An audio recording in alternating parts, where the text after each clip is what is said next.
IPhone store में 50% discount, ये तो बड़ी अच्छी बात है। एक फ़ोन की जगह अब आप उतने ही पैसों में 2 फ़ोन ले सकते हैं और ये स्टोर भी गुल्ली और बुल्ली के घर से ज़्यादा दूर नहीं है।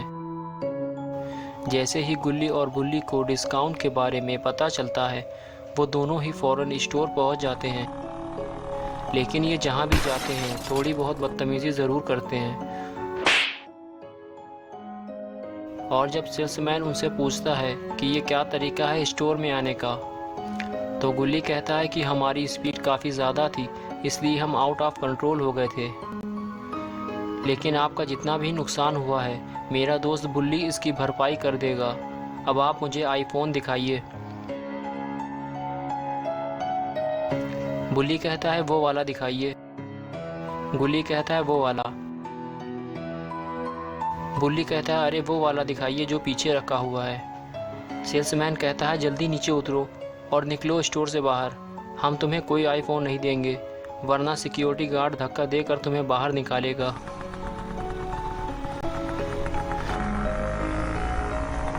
बेचारे गुल्ली और बुल्ली खाली हाथ वापस निकल आते हैं। स्टोर से बाहर आते ही एक अजीब सा दिखने वाला आदमी उनके पास आता है और गुल्ली को घूरते हुए कहता है, क्या तुम्हें आईफोन चाहिए? मैं तुम्हें दे सकता हूँ, वो भी बहुत कम कीमत पे। गुल्ली कहता है नया होगा या पुराना? वो आदमी कहता है कि मेरे पास नया और पुराना दोनों तरह के फ़ोन हैं। गुल्ली कहता है कि हमें 2 फ़ोन चाहिए, कोई फ़ोन हो तो दिखाओ। और कितने का दोगे? वो कहता है कि सिर्फ 10,000 का बिल्कुल नया आईफोन है, लेकिन अभी मेरे पास सिर्फ एक ही फ़ोन है। अगर तुम्हें और चाहिए तो तुम्हें मेरे साथ मेरे घर चलना होगा। गुल्ली कहता है कि हमें 2 फ़ोन चाहिए थे, हम कल तुमसे आकर ले लेंगे।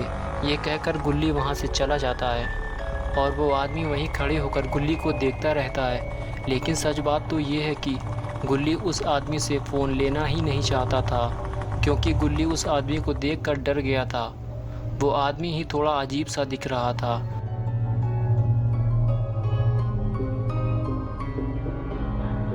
घर पहुंचने के बाद गुल्ली और बुल्ली ने नेट पे सर्च करना शुरू किया कि कोई तो ज़रूर अपना आईफोन को कम पैसों में बेच रहा होगा।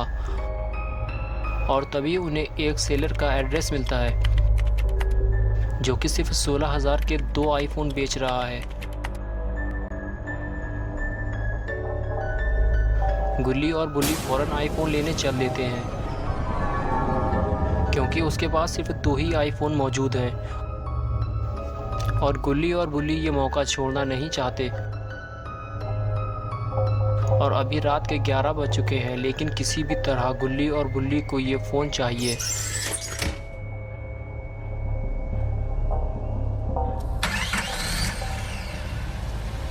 लेकिन एक बार भी इन लोगों ने ये नहीं सोचा कि ये आदमी आईफोन को इतनी कम कीमत पे क्यों बेच रहा है। और जो एड्रेस दिया हुआ था वो काफ़ी दूर का था और वो इलाका भी बिल्कुल सुनसान सा था। वहाँ ना तो किसी के घर बने हुए थे और ना ही कोई इंसान नज़र आ रहा था। बिल्कुल वीरान, दूर दूर तक कोई आबादी नहीं थी।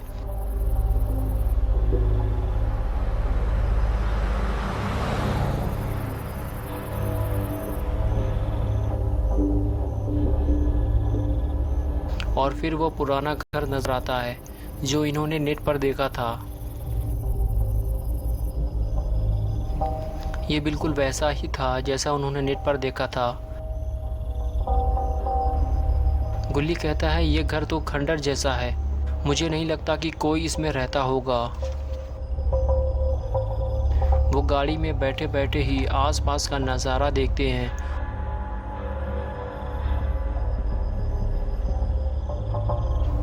और फिर गुल्ली उस सेलर को फ़ोन लगाता है जो उसने नेट पर देखा था, लेकिन कोई भी फ़ोन नहीं उठाता। और गुल्ली दरवाज़ा खटखटाता है, लेकिन उस घर से लड़कियों के रोने और सिसकने की आवाज़ें आ रही होती हैं। ये आवाज़ें सुनकर गुल्ली भी वहाँ पहुँच जाता है और ये दोनों ही बड़े ध्यान से वो आवाज़ सुनने लगते हैं।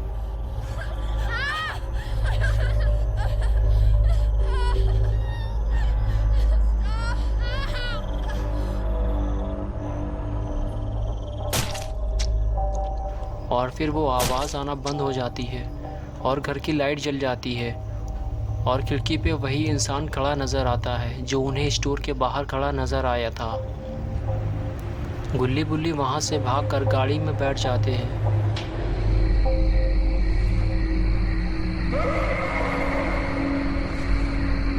और उस घर की लाइट फिर से बंद हो जाती है। लगता है वो आदमी घर से बाहर आना ही नहीं चाहता।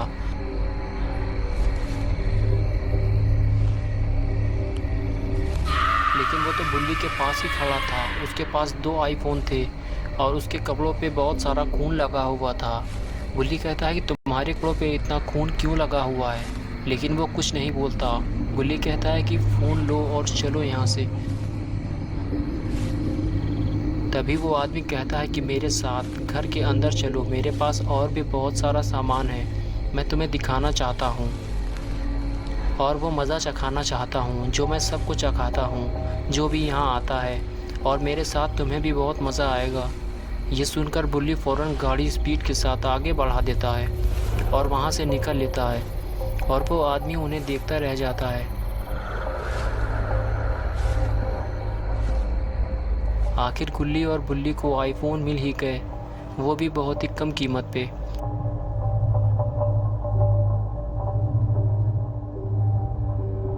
रात के 1 बज चुके हैं। बुल्ली घर पहुंचने के बाद सो जाता है, जबकि गुल्ली जागकर आईफोन चला रहा होता है। लेकिन गुल्ली के फ़ोन चलाते ही घर में अजीब अजीब हरकतें शुरू हो जाती हैं।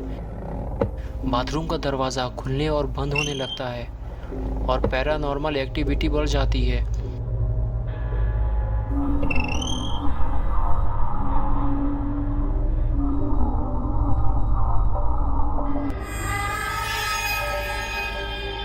गुल्ली को ये पता भी नहीं होता कि ये सब क्यों हो रहा है।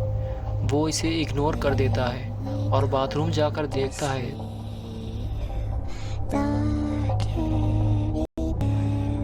तो वहाँ लिखा होता है, मेरा आईफोन वापस लो।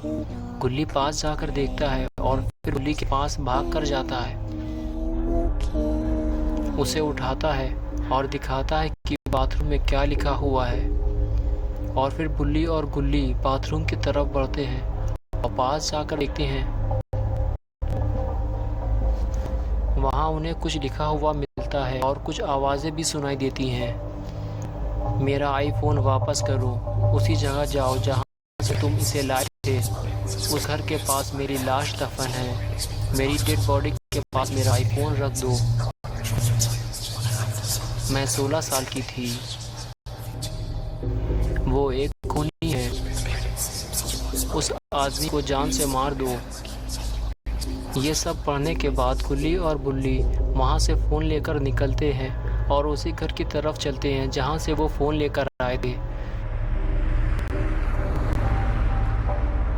लेकिन आखिर ये फ़ोन है किसका और ये फ़ोन हमें डालना कहाँ है, ये सोचते हुए गुल्ली और बुल्ली उस रास्ते की तरफ बढ़ते हैं जहाँ से वो इसे लाए थे। गुल्ली बुल्ली समझ जाते हैं, जो लड़कियों के चीखने चिल्लाने की आवाज़ें आ रही थी उसने उन्हें भी मार दिया है, क्योंकि वो आईफोन कलेक्ट करने वाले कस्टमर तलाशता है और जब वो घर के अंदर जाते हैं तो उन्हें मार के उनका पैसा और उनका फ़ोन जो वो यूज़ करते हैं उनसे छीन लेता है। लेकिन अब जाना कहाँ है। बुल्ली कहता है कि हम उस जगह तो पहुँच चुके हैं, और तभी ज़मीन से बहुत सारे हाथ निकलकर गुल्ली और बुल्ली को घेर लेते हैं। फिर वो आत्मा नज़र आती है जो गुल्ली को पहले दिखी थी। वो इनसे मिट्टी खोदने के लिए कहती है और दोनों मिट्टी खोदने के काम में लग जाते हैं।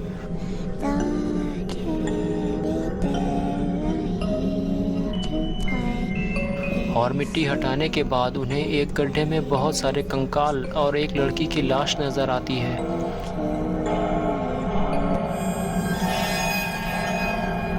और उसके बाद वो आत्मा उस लड़की के अंदर समा जाती है और तभी लड़की उठ बैठती है। ये देखकर गुल्ली बुल्ली फ़ोन फेंक कर वहाँ से भागते हैं और जब पलट कर देखते हैं तो लड़की को आता देख डर के मारे झुक जाते हैं। लेकिन लड़की तो अपनी मौत का बदला लेने घर के अंदर जा रही होती है और अब वो अपना बदला लेकर ही वापस लौटेगी।